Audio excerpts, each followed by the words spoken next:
Here comes Jim, he's just swell. You can tell he does it for the money. Here comes Jim, tall and trim.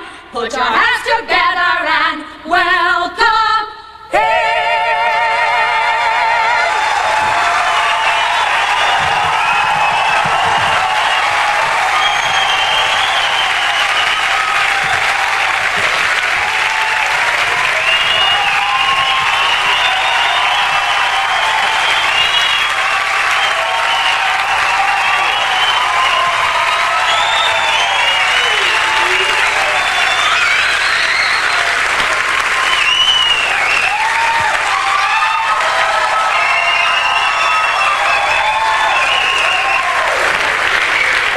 Gym dancers, ladies and gentlemen. Come on, give it up. The gym dancers. Come on, let's hear it. The gym dancers, yeah. The gym dancers, woo! The gym dancers, all right. There they go. Give it to them.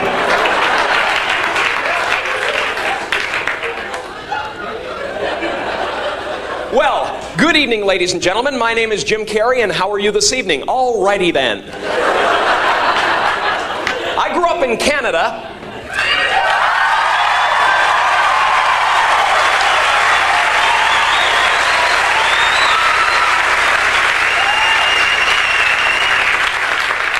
Is there anybody here from Canada? You know, I used to get really upset when I told people where I came from down in Los Angeles because I always got the same response. Canada? Wow. Must have been cold. Now I just go along with them. Yes, Canada. It was a frozen, hostile wasteland. And there was much work to be done if we were to survive the elements. After boring a hole through the ice to find food, my good friend Nantuck and I would build an igloo to protect ourselves from polar bears and flying hockey pucks.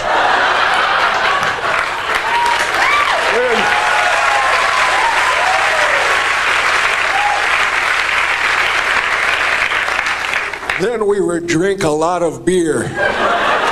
And when Nantuck was ready, he would tell me the story of the great moose who said to the little squirrel, "Hey, Rocky, watch me pull a rabbit out of my hat."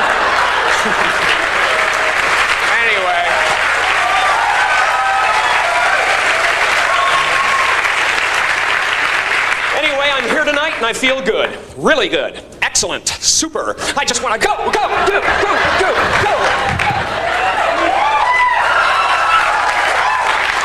I think those subliminal motivation tapes are starting to make a difference. Yeah, that's right. I listen to motivational tapes. Think I want to get stuck in this dead-end job? No, sorry, not me!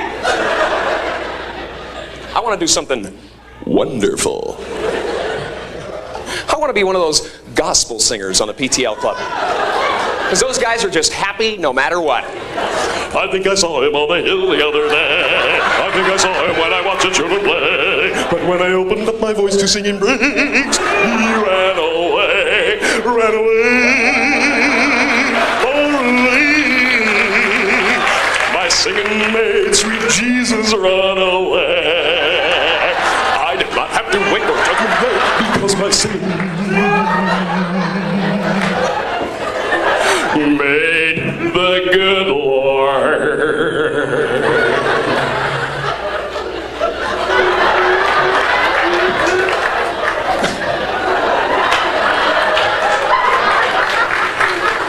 Imagine if you could actually be that happy. That would be powerful, man.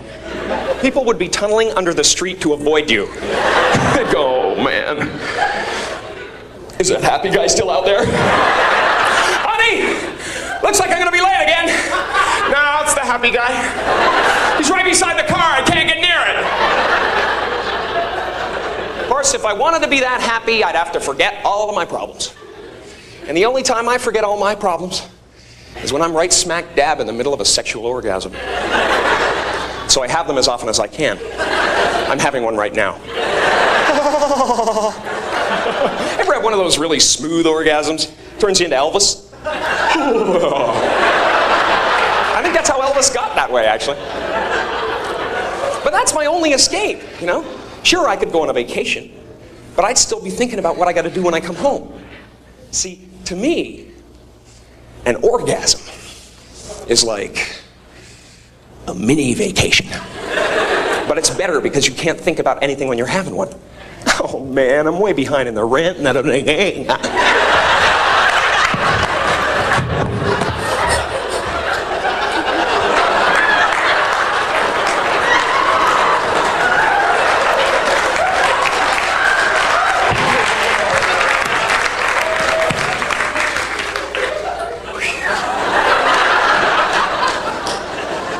The kids need braces. What am I gonna do? And you're right back into the pain of life, you know? But for 30 seconds, man, you're free. All you can think about is, what the hell am I gonna grab onto? Gee, I hope the person I'm with doesn't do anything stupid, like move. You ever been with somebody who wanted to just keep on moving? I used to keep a brick under my pillow for people like that. It's over, let it go!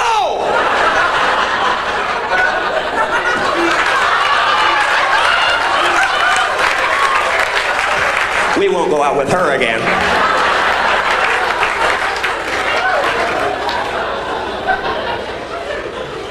Oh. That's the only time. That's the only time I'm really, truly free. The rest of the time, I sit around and I worry about the stupidest things. Just stupid things, ideas. Like, what would you do if you found out your mom and dad went to hell? Wouldn't that just ruin the rest of your life? You'd be walking around, they taught me everything I know. I even look like them. Of course, my mom would drive the devil crazy if she ever went to hell. She'd spend eternity going, something's burning. I can smell it! My mom could always smell something burning, man. I spent half my childhood feeling the walls for hot spots. 9 times out of 10, it was my father. See, like a lot of smokers, his favorite cigarette of the day was that one right after dinner, you know? During his nap. Fun watching him wake up, though. Drop and roll, Dad!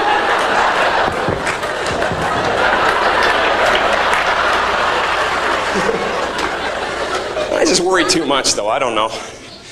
Maybe there is nothing to worry about. Maybe there's no actual place called hell. Maybe hell is having to listen to our grandparents breathe through their nose when they're eating a sandwich.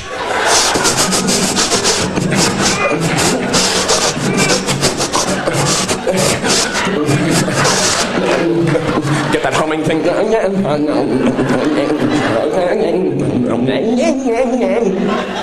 It's not a meal, it's a struggle for life itself. I think I'll make another one. No!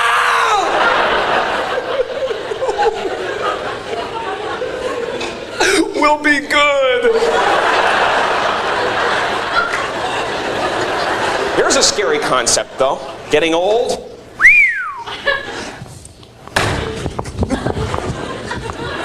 You can't do that. You gotta kiss that stuff goodbye, man.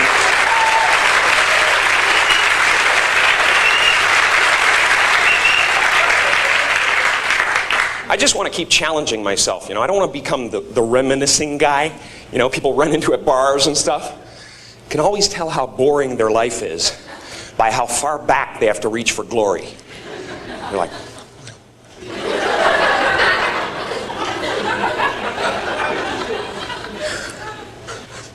remember.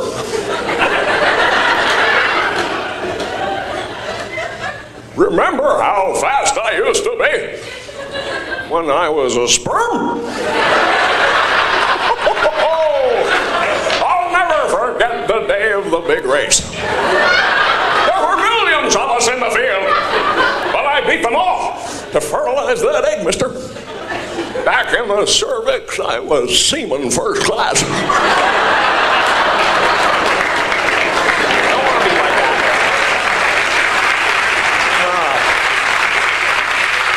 See, for For me, Jimmy Stewart is the kind of guy that I'd love to be. It's very difficult to be that, though, you know? I mean, he's just kind of up here somewhere. And I love him, man. He's a great example of somebody who's had an incredibly productive life. It seems like no matter what happens, no matter how bad things get, Jimmy Stewart can look at it in a positive way. Well, I guess we're going to have ourselves a nuclear holocaust. Well, hey, everybody, come on over to the window.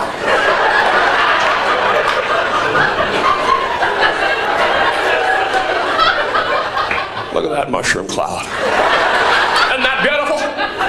And the amazing thing to me is that something so magnificent, colorful could just melt your face right off.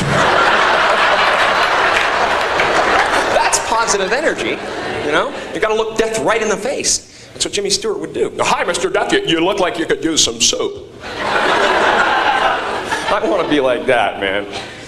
Maybe I will be. Maybe someday after I'm finished singing the gospel, I'll go even further and become a real holy man. And I'm not talking about the kind of holy man you see on TV, those TV evangelists. They're not holy men. They're just ambitious. I saw one guy who was so ambitious, he actually became jealous of the Lord. You could tell, it came out halfway through the sermon. He said, when I was a child, I wanted to be the Savior of the world. Then they told me that Jesus was the Son of God, and I realized it's all who you know. Very petty people, you know? You can't be like that if you want to be a holy man. And you got to be sure of yourself, too. When you make a decision, you cannot waver in any way. You got to stick with it. You never see Gandhi during a hunger strike sneaking into the kitchen in the middle of the night. Gandhi, what are you doing down here? I thought I heard a prowler.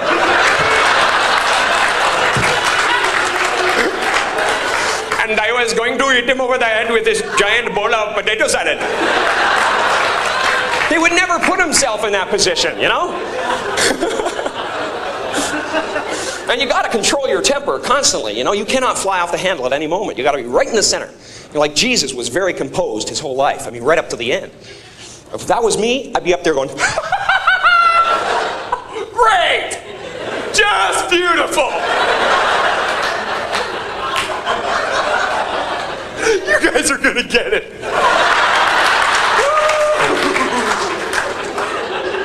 Wait till my father hears about it.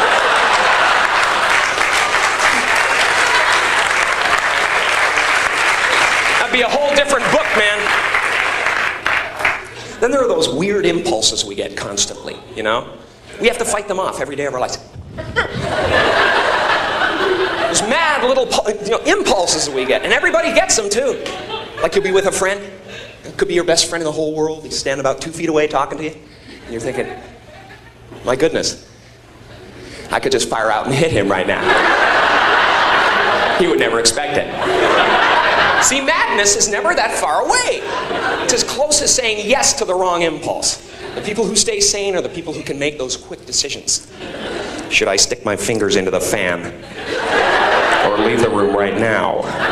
Should I run the blade of this razor across my tongue? Or just finish shaving and move away from the sink? Come on, you're right there. You just go, but you don't, because luckily, most of us have that little voice inside our head that says, turning the car into oncoming traffic is counterproductive. Imagine if we didn't have that voice, man. I wouldn't even be here right now. I'd be in the Shark Tank at SeaWorld. He's got my legs! He's got my legs! We'd be apologizing till the end of time. Hi, how are you? Sorry, man. You guys enjoying the show? Wow, excuse me. Jeez. Sorry about that. It just came into my head and I made a decision. I don't know. It's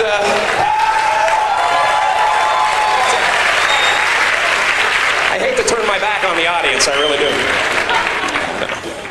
I think 9 out of 10 of the worst impulses we get, though, are when we're behind the wheel of a car, you know? That's why I don't think it's a good idea to carry a gun in the glove compartment.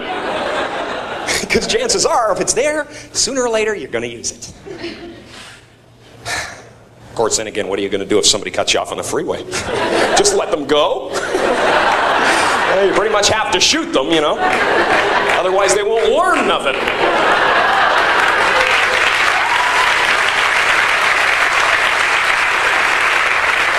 Or, say all of a sudden you have to go on a real killing spree and all you have is a knife. Well, after a couple of people, your arm is aching. You have to switch hands, and you look like a girl.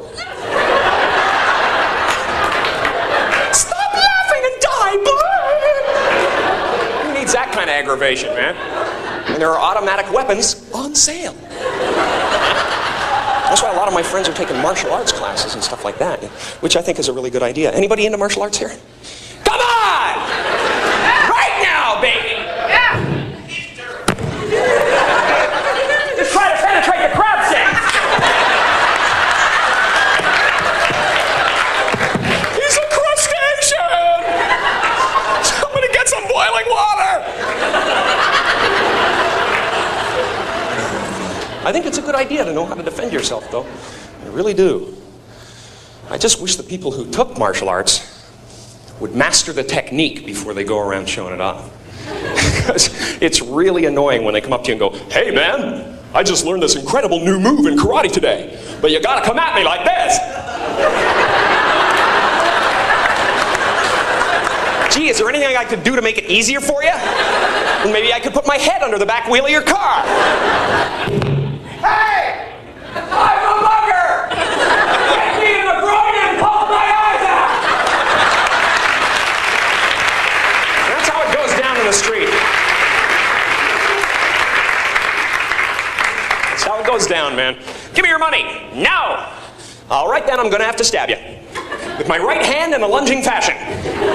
Try to keep your weight on the back leg.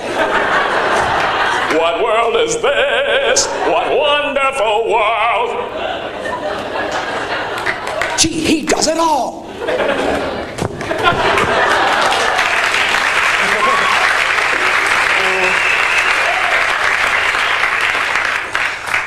Man. Of course, I don't think we'd need any of this stuff if we could just communicate to each other.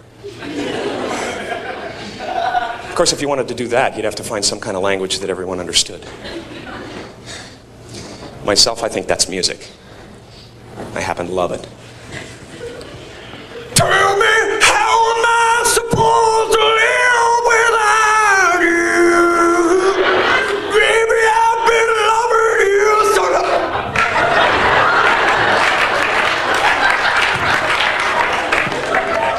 What happened to him? I don't know. He tried to sing like Michael Bolton and something just popped in his head.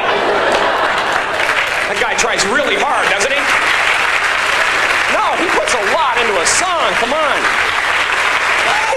He is 99% effort, that man. Certain morning sun, God, I hate to go to one of his concerts. By the end of it, he'd have a big bubble on his head. They want an encore. Cut me! I love the way he sings. I'm just afraid for him, that's all. And we should open up the parameters of the music we listen to. You know, like, it really bothers me that the people in this country don't know about the incredible pop music coming out of the Middle East right now. I'd like to be the one to bring it to the West. Come on, clap your hands. I'll do it in the song.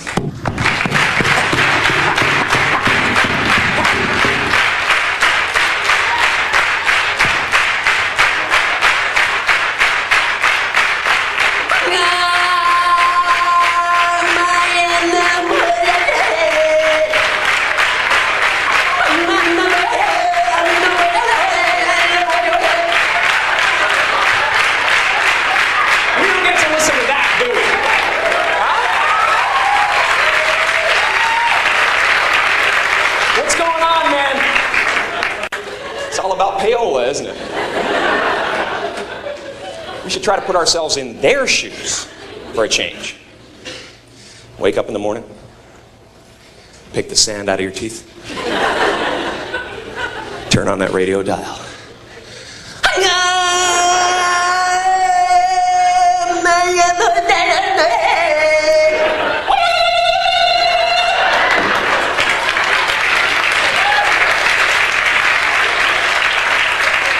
That was Hottie Bob by Cool Abdul. Coming up next on Libya Rap, DJ Jazzy Mahaknubar and the Fresh Rafsan Johnny.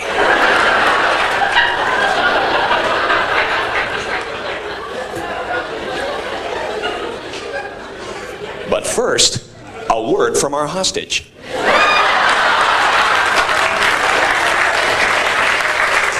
They mean business. Send more guns.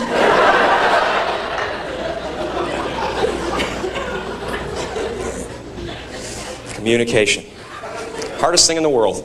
You know, I can look at you guys, I can communicate to you all night, but one-on-one, I'm terrible. Just there's certain things about communicating that really bother me. You know? Like whenever I meet somebody new, I say, "Hi, how are you?" Most of the time when people hear that, they'll say something like, "Good, and yourself?"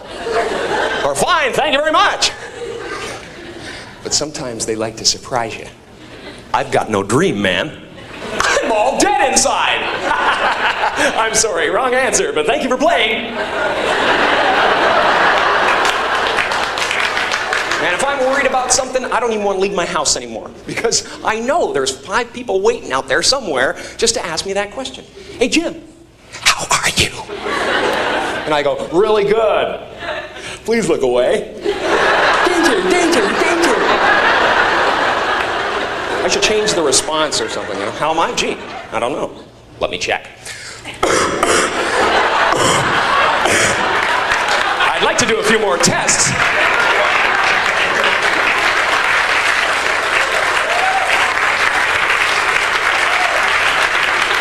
Thank you. The weird thing is, though, we've gotten so used to hearing this, "Hi, how are you?" that if somebody doesn't say it, we answer it anyway. "Hi, Bob. Good, and you?"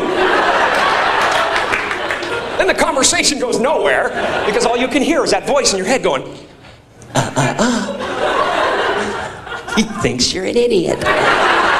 He's gonna tell everyone. Kill him. Kill him. And you have to make one of those decisions again, you know?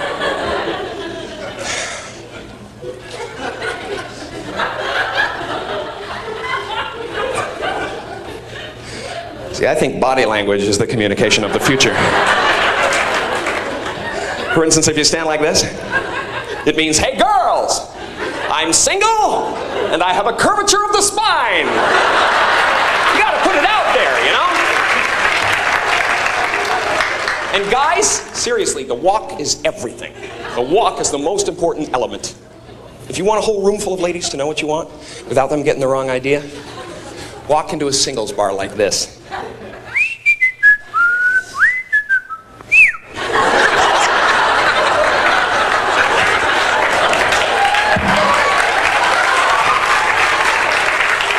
See, this puts out a definite message, you know? It says, "Listen,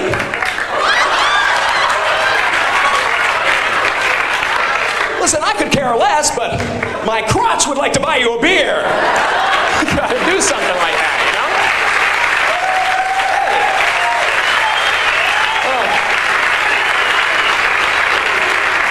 Believe me, these days, women have heard every line there is to say. Guys, you gotta get in there with something visual and distract them. "Hey, baby.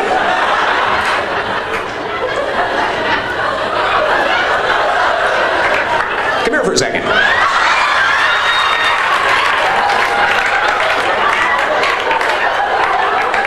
Yeah, you, come on over here. Listen,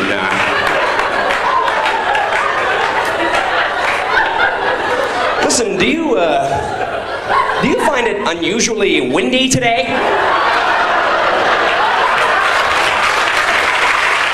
Thank you very much. You guys have been great. Had a wonderful time. Thank you.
Here comes Jim, he's just swell. You can tell he does it for the money. Here comes Jim, tall and trim. Put your hands